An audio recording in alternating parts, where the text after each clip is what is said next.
But we're very, very excited also and proud na ang unang magkakwento ng Milo story niya sa buong Pilipinas is someone who is not a stranger to Milo. So we're very excited and proud to welcome home to Milo someone with a very rich Milo heritage.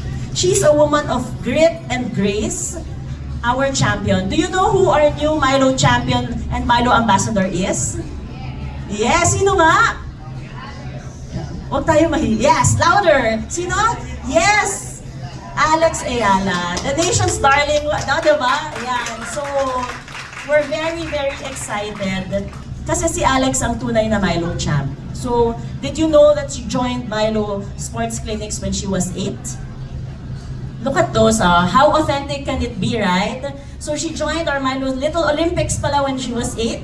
She became a champion of our age group tennis tournament of 8 and under and 10 to 12 years old. So she was a champion then. She was a champion of our Milo Junior Tennis Tournament.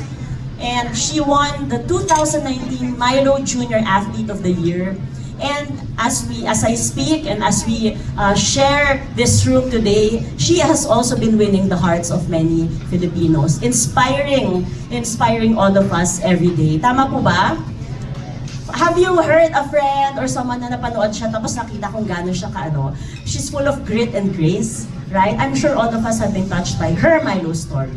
And so, we are super excited because she really is the embodiment of a champion, and we know that she will inspire, she will make a difference, and she can influence many Filipino kids to get into sports and to be champions in their own right.